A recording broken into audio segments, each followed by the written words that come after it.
Hello दोस्तों, Arya technical classes के YouTube channel पर आपका स्वागत। आज का मैं आपके लिए एक मोटिवेशन थीम लेके आया हूँ। जिंदगी का शौक पाला नहीं जाता, शीशे का प्याला कभी उछाला नहीं जाता, मेहनत से संवरी जाती है जिंदगी, हर काम तकदीर पर टाला नहीं जाता। कि अपन हर कोई काम करते रहे उसको तकदीर पर टालते, भाई मेरे तकदीर कमज़ोर थे, तो तकदीर पर कभी नहीं टाला जा सकता। जिस प्रकार शीशे के प्याले को कभी उछाला नहीं जाता, क्योंकि वो शीशे का प्याला उछालने पर क्या हो जाता है, टूट जाता है। उसी प्रकार हम हर किसी काम को हमारे तकदीर के ऊपर नहीं टाल सकते। तो आइए अब मैं आपके लिए अगला वीडियो लेके आया हूँ, जिसमें अपन बात चर्चा करेंगे अब समबाहु त्रिभुज की। किसके बारे में? समबाहु त्रिभुज के बारे में। तो देखिए,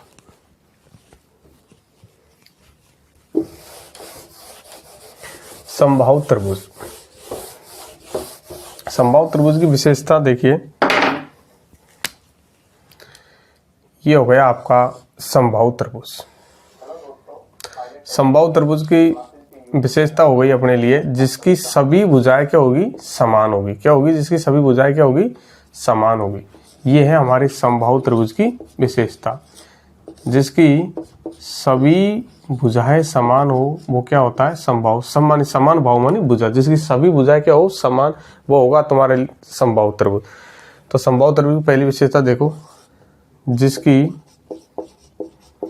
सभी भुजाएं समान हो। जिसकी सभी भुजाएं समान हो। और दूसरी विशेषता होगी, समबाहु त्रिभुज का प्रत्येक कोण समान होता है।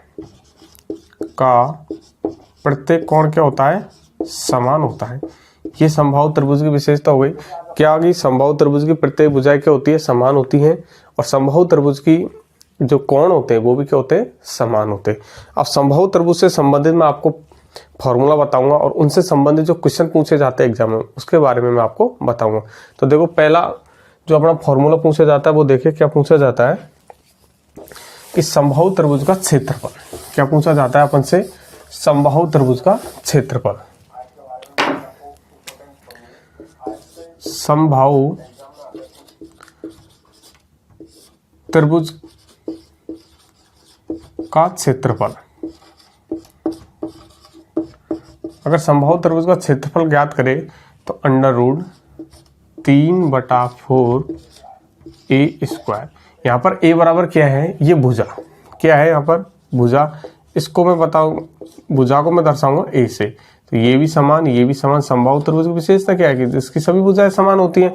तो ये भुजा जितनी होगी उतनी ये भुजा होगी और उतनी ही ये भुजा होगी। तो समबाहु त्रिभुज का अगर हमसे क्षेत्रफल पूछे तो उसका फॉर्मूला क्या बनेगा, √3/4 भुजा स्क्वायर। या कभी क्या पूछ लिया जाता है कि हमको ऊंचाई का मान दे दिया जाता है। जैसे ये इसमें क्या हो गई, ऊंचाई, तो ऊंचाई का मान दे दिया जाता है और समबाहु त्रिभुज का क्या पूछ लिया जाता है, क्षेत्रफल। तो उसके लिए हम क्या करेंगे, या ऊंचाई का वर्ग बटा √3। अगर हमको ऊंचाई दे दे तो ऊंचाई का हम वर्ग करके √3 करेंगे, तो उससे हम क्या निकाल सकते हैं, समबाहु त्रिभुज का क्षेत्रफल निकाल सकते। अब देखो क्वेश्चन किस प्रकार पूछा जाता है कि हमको मान लीजिए भुजा दे दी, भुजा का मान दे दिया हमको 15। भुजा का मान कितना दे दिया, भुजा का मान दे दिया आपको 20 सेमी भुजा का मान दे दिया और आपसे पूछे समबाहु त्रिभुज का क्षेत्रफल ज्ञात करूं। तो अपन कैसे करेंगे समबाहु त्रिभुज का क्षेत्रफल ज्ञात, कि हमको क्या दे दी, भुजा दे दी। तो √3 जैसे मैंने फॉर्मूला में रखा, √3/4 भुजा का मान 20 स्क्वायर है, तो इसका मैं क्या कर दूंगा, स्क्वायर। तो गुणा 20 गुणा 20। 4 से 20 को मैं काटूंगा कितनी बार कट जाएगा, 4 पंजे 20। 20 को मैं 5 से गुणा करूंगा कितना हो जाएगा, 100। इधर गुणा अपने पास √3। तो ये हमारा क्या निकल के आ गया, आंसर। कितना निकल के आया, 100/√3। मेरे को समबाहु त्रिभुज का क्षेत्रफल निकालना था। अब मेरे को भुजा का मान कितना दे दी, 20, और समबाहु त्रिभुज की सभी भुजाएं क्या होती है, समान होती है। तो उसके लिए फॉर्मूला क्या होता है, √3/4 गुणा भुजा स्क्वायर। तो मैंने √3/4 भुजा का स्क्वायर किया, तो उसको मैंने गुणा किया, मेरे पास आंसर कितना निकल गया, 100/√3। एक तो इस तरीके से पूछ लिया था। और दूसरा क्या दे दिया जाता है, हमको ऊंचाई का मान दे दिया जाता है। और किसका मान पूछ लिया जाता है, समबाहु त्रिभुज का क्षेत्रफल का। तो देखिए कैसे निकालेंगे हम, कि मुझे ऊंचाई का मान दे दिया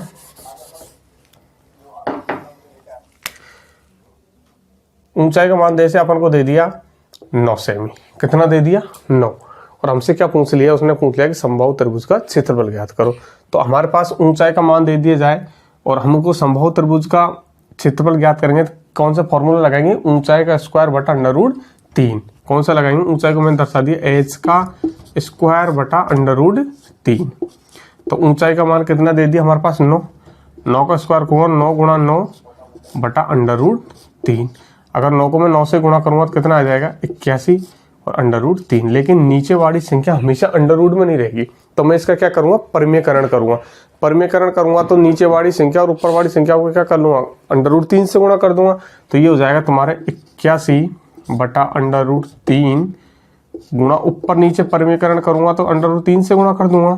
तो 3 को 81 को मैं √3 से गुणा करूँगा तो 81 √3। अगर 3 को मैं √3 को √3 से गुणा करूँगा तो कितना आ जाएगा 3, और 3 को अगर मैं इससे काटूंगा 3 दूनी 6 बचा 2 7, तो मेरे पास आंसर कितना आएगा 27 सही √3। लेकिन तुमको प्रॉब्लम ये होगी कि भाई √3 को √3 से गुणा करने पर 3 कैसे आया। तो देखिए एक अंडर है अपने, इस अंडर का मान हमेशा होता है 1/2। कितना होता है 1/2 होता है। और जब संख्या गुणा में होती है तो इसके लिए एक फॉर्मूला बनता है, वो आपके देखिए कि जब आधार क्या हो समान, क्या हो आधार समान हो तो संख्या क्या हो जाती है, गुणा होने पर जुड़ जाती है। जैसे a की घात 1/2 गुणा a की घात 1/2 है, तो इसको अपन जोड़ेंगे तो a की घात 1/2 प्लस 1/2 को अगर मैं जोड़ूंगा तो कितना आ जाएगा a की घात 1। ये हमारा क्या होता है, फॉर्मूला होता है जो आपको घातांक करनी पड़ेंगे, उसमें मैं आपको इसके बारे में चर्चा करेंगे बाद में। तो इसी प्रकार मैंने क्या किया √3, तो √3 का मान मैंने √ को हटाया तो 3 का मान कितना हो गया 1/2 लग दिया √, की जगह इधर वो गुणा 3 का मान मैंने कितना लग दिया 1/2। आधार समान है तो घाते क्या हो जाएगी, जुड़ जाएगी। तो 3 1/2 प्लस 1/2, अगर 1/2 और 1/2 को जोड़ूंगा तो कितना आएगा 3 की घात 1। तो इसी प्रकार मैंने यहाँ पर √3 को √3 से गुणा करने पर कितना रखा था 1 रखा था। और मैंने क्या किया कि नीचे हमेशा संख्या में अंडर में नहीं रहती है, तो उसका मैंने क्या कर दिया ऊपर नीचे परिमेयकरण किया। परिमेयकरण किया तो नीचे भी √3 से गुणा किया, ऊपर भी √3 से गुणा किया, नीचे मेरा 3 आ गया तो मैंने इसको काटा तो हमारा कितना आंसर आया 27/√3। इसका अगला फॉर्मूला देखो कैसे।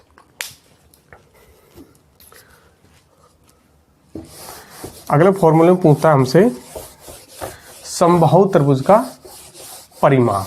क्या पूछता है हमसे, समबाहु त्रिभुज का परिमाप। तो देखो परिमाप के लिए हम क्या करेंगे, परिमाप पूछा हमसे, मैंने आपको बता रखा है परिमाप का मतलब होता है कि जो हमारे पास जो आकृति है उसका चारों तरफ की एक परिक्रमा।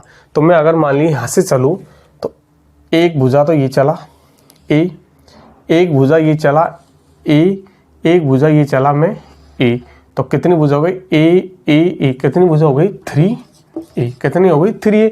अब से पूछ लिए परिमाप का मान, भुजा हमको कोई सी भुजा का मान हमको 15 दे दिया और हमसे परिमाप का मान पूछे।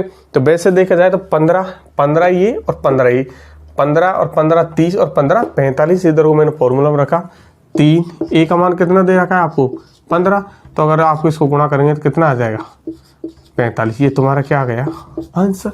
सिंपल है, परिमाप निकालना तो परिमाप हर किसी में पूछा जाता है। आयत ले लो, वर्ग ले लो, समांतर चतुर्भुज ले लो, समचतुर्भुज ले लो, समबाहु त्रिभुज ले लो, समद्विबाहु त्रिभुज ले लो, विषमबाहु त्रिभुज, सब में पूछा जाता है किसके बारे में, परिमाप के बारे में। आगे देखो इसमें आगे हमसे पूछ लिया जाता है, वो क्या पूछता है कि समबाहु त्रिभुज है उसके भुजा का मान दे दिया जाता है और हमसे क्या पूछ लिया जाता है क्षेत्र ऊंचाई ज्ञात करो किसकी, समबाहु त्रिभुज की। जैसे भुजा का मान मान लीजिए हमको कुछ भी दे दिया, भुजा का मान आपको दे दिया 50 सेमी, कितने दे दिया 50 सेमी, और आपसे पूछ लिया कि भाई समबाहु त्रिभुज की ऊंचाई ज्ञात करो। तो आप इसके लिए देखो क्या फार्मूला बनता है, समबाहु त्रिभुज की ऊंचाई का जो फार्मूला होता है आपका वो देखिए क्या होता है, √3/2a। ए का मान क्या है यहाँ पर भुजा। अब मुझे क्या पूछ रहा है वो कि भुजा का मान कितना दे दिया 50 सेमी दे दिया, और मुझे क्या पूछ रहा है ऊंचाई। ऊंचाई का मतलब हमसे ये ऊंचाई, ये हमारी क्या है ऊंचाई, इसका मान हमसे क्या कर रहा है वो पूछ रहा है। तो मैंने फॉर्मूले में रखा √3/2 एक मतलब भुजा, भुजा का मान कितना दे दिया आपको 50, 50 दे दिया। अगर मैं इसको काटूंगा तो कितनी बार कट गया 25 बार। तो ये हमारे 25/√3 क्या निकल के आ गई ऊंचाई। क्या किया हमको क्वेश्चन वाले ने, हमको भुजा का मान दे दिया और ऊंचाई पूछ ली। समबाहु त्रिभुज का भुजा का मान 50 सेमी दे दिया और मुझसे क्या पूछ लिया उसने, ऊंचाई पूछी। तो मैंने ऊंचाई ज्ञात करने के लिए क्या, एक फॉर्मूला होता है हमारे पास √3/2 गुणा भुजा। मैंने उसमें मान रखा √3/2, भुजा का मान हमको 50 सेमी दिया तो मैंने उसको 50 रखा और फिर मैंने उसको गुणा किया तो कितना आया, निकल के हमारे पास 25/√3। ये हमारे पास एक क्वेश्चन इस प्रकार बनता है। आगे देखिए इसमें क्या होता है कि समबाहु त्रिभुज के अंतःव्रत, कि ये समबाहु त्रिभुज हो गया आपका, और इस समबाहु त्रिभुज में क्या करता है, एक अंतःव्रत बना दिया जाता है। क्या बना दिया, अंतःव्रत। ये जैसे ये समबाहु त्रिभुज है और इसके अंदर ये अपने अंतःव्रत बना दिया। इस अंतःव्रत का क्या पूछ लिया जाता है, इसका क्षेत्रफल पूछता है। क्या पूछता है, इसका क्षेत्रफल। तो देखो समबाहु त्रिभुज की अंतःव्रत का क्षेत्रफल, समबाहु त्रिभुज के अंतःव्रत का क्षेत्रफल पूछे हमसे, तो इसके लिए जो फार्मूला बनता है वो देखिए क्या बनता है, पाई गुणा भुजा का स्क्वायर बटा 12। क्या बनता है, पाई गुणा भुजा का स्क्वायर बटा 12। तो देखिए कि हमको पाई का मान, तो हमको होता है, पाई का मान होता है हमारे फार्मूला, आपको पता है पाई का मान होता है 22/7 रख लो आप। ये इसका मान होता है 3.14। जो आपको आवश्यकता पड़ेगी ऑप्शन के ऊपर डिपेंड करता है। अगर हमको क्वेश्चन को आगे खुला रहा है वो, तो हम पाई का मान रख के क्वेश्चन कर सकते हैं, नहीं हम डायरेक्ट जितना हमारा आंसर दे रखा है उसमें उसी के अनुसार, वो ऑप्शन के ऊपर डिपेंड करता है। तो ये मैंने आपको पाई का मान कितना हो गया 22/7, या ये इसको हम लिख सकते हैं 3/3.14। अब उसने क्या पूछा मुझे, समबाहु त्रिभुज का अंतःव्रत का क्षेत्रफल ज्ञात कीजिए, जबकि भुजा का मान कितना दे रखा है तुमको 50 सेमी। तो देखो पाई गुणा भुजा कितनी दे दी आपको 50 का स्क्वायर बटा 12। अगर मैं इसको करूँगा पाई गुणा 50 लिख सकता हूँ, नीचे दे रखा आपको 12। मैंने इसको काटा, 2 से ये तो कट गया 6 बार, ये कट गया आपका 25 बार, फिर 2 से ये तो कट गया आपके 3 बार, ये कट गया आपके वो 25 बार। 25 को मैं 25 से गुणा करूंगा तो कितना आएगा 625, और पाई से गुणा करूंगा 625 पाई बटा 3। अगर मैं इसको और आगे काटूं तो 3 से इसको काटूंगा, 3 दूनी 6, 2 इसमें नहीं जा रहा, 3 छक्का 206 पॉइंट कुछ आ रहा है, तो लगभग आंसर आ रहा है अपना 206 पॉइंट पाई। कितना आ रहा, 206 पाई। यहाँ पर क्या आ गया, क्षेत्रफल आ गया किसका, समबाहु त्रिभुज के अंदर बने वृत्त का। किसका क्षेत्रफल आया, समबाहु त्रिभुज के अंदर बने वृत्त का क्षेत्रफल। एक आपने बनता है समबाहु त्रिभुज का एक बाह्य वृत्त बना दिया मैंने, ये बाह्य वृत्त बनाया आपका, और इसका क्या पूछ लेता है हमसे, क्षेत्रफल। अब उसमें भुजा का मान आपको दे दिया उसने 21 सेमी। कितनी दे दिया, 21 सेमी। और आपसे पूछ लिया कि समबाहु त्रिभुज के बाह्य बने वृत्त का क्या बताना अपन को, क्षेत्रफल। तो देखो कैसे बनाएंगे अपन बाह्य वृत्त का क्षेत्रफल। समबाहु त्रिभुज के बाह्य वृत्त का क्षेत्रफल, इसके लिए वही फार्मूला रहेगा आपका, समबाहु त्रिभुज के बाह्य बने वृत्त का क्षेत्रफल, पाई गुणा भुजा स्क्वायर बटा 3। कितना आ जाएगा यहाँ पर 3। अब उसने क्या पूछ रहा अपन से कि समबाहु त्रिभुज के बाहर बने वृत्त का क्षेत्रफल ज्ञात कीजिए। ये अपना समबाहु त्रिभुज है, इसकी भुजा अपन को 21 सेमी दे दी, इसके बाहर वृत्त बन गया, इसका हमसे क्या पूछ रहा है, क्षेत्रफल। तो इसका क्षेत्रफल निकालने के लिए हमारे पास फार्मूला होता है पाई गुणा भुजा का स्क्वायर बटा 3, और अपन को भुजा कितनी दे रखी है इसने 21 सेमी। तो देखो अगर मैं क्वेश्चन को सॉल्व करूं तो देखो पाई गुणा भुजा कितनी दे दी तुमको 21 का स्क्वायर बटा 3। तो इसको मैं आगे खोलूं तो पाई गुणा 21 बटा 3। 3 को अगर मैं इससे काटूंगा कितनी बार कट गया, 7 बार। पाई की जगह मैं पाई का मान रखूं तो 22/7 गुणा 7 गुणा 21, 7 से 7 कट गया। 21 को मैं 22 गुणा अगर 21 करूँगा तो 21 2 42 का 2 का हासिल 4, 21 2 42 और 4 46, 462 सेमी क्या आ गया आपका आंसर। बताओ क्या हो गया। कुछ भी नहीं, आपसे समबाहु त्रिभुज का एक तो अंतःवृत्त का क्षेत्रफल पूछता है, एक क्या पूछता है बाह्यवृत्त का क्षेत्रफल। ये समबाहु त्रिभुज का से अपन से पूछ लिया। आगे इसमें पूछता है कि समबाहु त्रिभुज के अंतःवृत्त की त्रिज्या। एक तो अपन से अंतःवृत्त की त्रिज्या पूछेगा और एक कौन से त्रिभुज पूछेगा बाह्यवृत्त की त्रिज्या। तो देखो समबाहु त्रिभुज के अंतःवृत्त की त्रिज्या, समबाहु त्रिभुज के अंतःवृत्त की त्रिज्या, ये क्वेश्चन बार बार एग्जाम में पूछता है, तो इसके बारे में विशेष तौर से ध्यान रखो कि समबाहु त्रिभुज के अंदर बने वृत्त की त्रिज्या, समबाहु त्रिभुज के अंदर बने वृत्त की त्रिज्या क्या करता है कि समबाहु त्रिभुज है, इसके अंदर अपना एक वृत्त बन गया, इस वृत्त की क्या पूछ लिया जाता है, वो त्रिज्या पूछता है। तो इसके लिए जो फॉर्मूला होता है वो होता है आपका a मतलब भुजा बटा 2/√3। ये यहाँ पर क्या है भुजा है और 2/√3। अब मैंने मान लिया कि समबाहु त्रिभुज की जो भुजा है आपकी वो है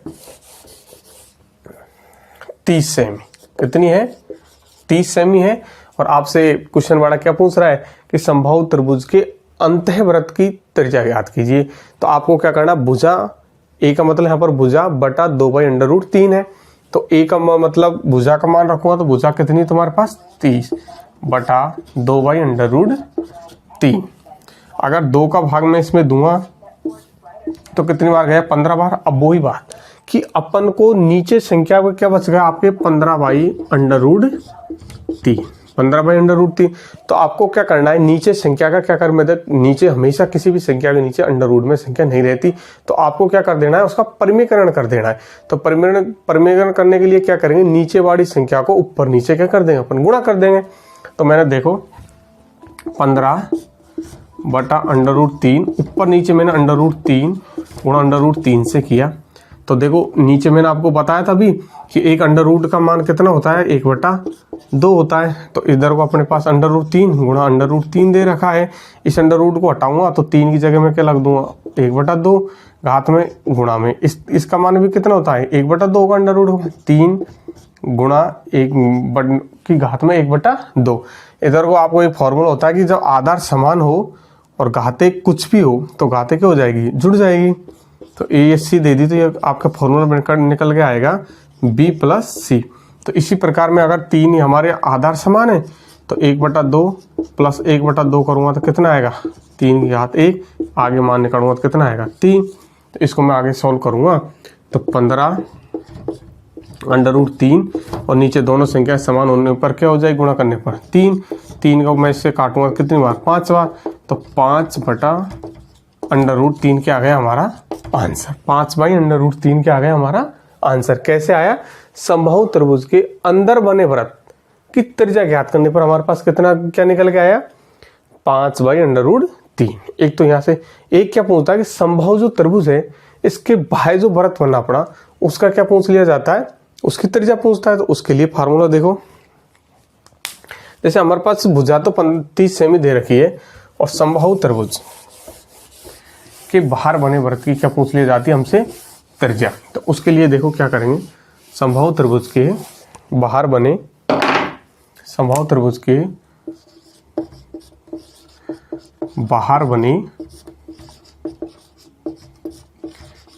वृत्त की त्रिज्या। इसके लिए जो फार्मूला होता है आपका वो होता है A/√3। ए यहाँ पर क्या भुजा है और नीचे क्या अपने √3। तो देखो A का मान कितना है अपने वही 30 सेमी और इधर को अपन इसको मैं सॉल्व करूंगा तो A का मान दे दिया आपको 30/√3। वही ऊपर नीचे मैं क्या करूंगा, नीचे अंडर रूट की संख्या नहीं रहती तो मैं इसका क्या कर दूंगा परिमेयकरण करूंगा। तो परिमेयकरण करूंगा तो ऊपर भी √3 से गुणा और नीचे भी √3 से गुणा।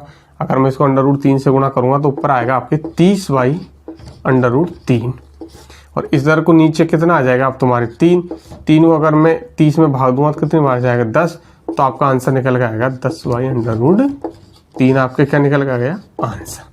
जैसे अपन ने पहले भुजा समान थी, अंतःवृत्त की त्रिज्या निकाली तो कितना निकल गया अपने पास 5/√3। अब इसमें भुजा वही समान है, बाह्यवृत्त की त्रिज्या पूछी तो कितना निकल गया 10/√3। इसमें अंतर ये होता है कि ये यहाँ से लेकर यहाँ तक ये तो हो गई आपकी अंतःवृत्त की त्रिज्या, जब इस केंद्र से लेकर इस बिंदु तक किसकी हो जाएगी, आपके बाह्यवृत्त की क्या हो जाएगी, त्रिज्या हो जाएगी। यहाँ से क्वेश्चन पूछता है। एक और पूछता है समबाहु त्रिभुज में क्या कर दिया जाता है, लंब होते हैं, अंदर इसमें लंब डाल दिया जाता है और वहां से क्या पूछ लिया जाता है आपसे क्वेश्चन। देखो वो कैसे क्वेश्चन आता है मैं आपको बताता हूँ कि ये अपना एक समबाहु त्रिभुज है और समबाहु त्रिभुज के अंदर अपन कितने अधिकतम 3 लंब डाल सकते हैं और उनसे अपन से क्या पूछता है, वो क्वेश्चन पूछता है। तो ये हो गया तुम्हारा समबाहु त्रिभुज। ठीक है, इस समबाहु त्रिभुज में ए बी सी ये हो गया इसका केंद्र बिंदु, ये अपना ये केंद्र बिंदु हुआ है। एक लंब तो मैंने ये डाल दिया, ठीक, एक ये हो गया और एक ये हो गया, इसका नाम दे दिया मैंने एम एन और पी दे दिया अंतर लंबों का। एक लंब तो अब मैंने ए से डाला, एक मैंने बी से डाला, एक मैंने सी से डाला और इन लंबों का अंतर लंब है, इनका मान देके हमसे क्या पूछ लेता है कि त्रिभुज का, समबाहु त्रिभुज का क्या ज्ञात करो, क्षेत्रफल ज्ञात करो। तो अपन किस प्रकार करेंगे, क्या फॉर्मूला होता है इसका कि समबाहु त्रिभुज का क्या ज्ञात करा रहा हमसे, समबाहु त्रिभुज का क्षेत्रफल क्या होगा। तो देखो अंतः लंबों का योग का स्क्वायर बटा क्या आएगा, √3 आएगा। क्या आएगा, √3। तो अंतः लंब कितने अपने, एक तो एम एन पी, ये मैं डायरेक्ट हिंदी में लिखूंगा, अंतः लंबों के योग का क्या हो जाएगा, स्क्वायर बटा कितना हो जाएगा, √3। कितना हो जाएगा, √3। या मैं इसको बोलूं तो अपने अंतर्लंब कितने, m + n + p का स्क्वायर बटा √3। ये अपने क्या आ गया कि अंत जब लंबों का मान दे दिया जाए और हमसे क्या पूछ लिया जाए, समबाहु त्रिभुज का क्षेत्रफल पूछ लिया जाए। तो इसके लिए देखो क्वेश्चन किस प्रकार बनता है कि किसी समबाहु त्रिभुज के अंदर डले अंतर लंबों की संख्या 3 है और उनका मान दे रखा है। जैसे एक का मान तो आपको दे दिया 5, एक का मान दे दिया आपको 15 और एक का मान आपको दे दिया 10। तो अब इसको अपन कैसे सॉल्व करेंगे, ये बोल रहा है कि अंतर लंबों के योग का स्क्वायर। तो अंतर लंब बताओ, m का मान कितना था आपके पास 5, n का मान आपके पास कितना था 15 और p का मान आपके पास कितना था 10। ये अपन को क्या दे दिया, क्वेश्चन वाले ने मान दे दिया। तो m की जगह में क्या लिखूंगा 5, n की जगह में क्या लिखूंगा 10, p की जगह क्या लिखूंगा मैं, n की जगह अपना मान 15 दे रखा है और p की जगह में मान क्या रखूंगा 10।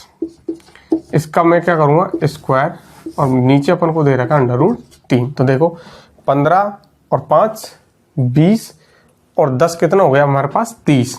तो मैंने क्या किया 30 का स्क्वायर बटा क्या कर दिया √3।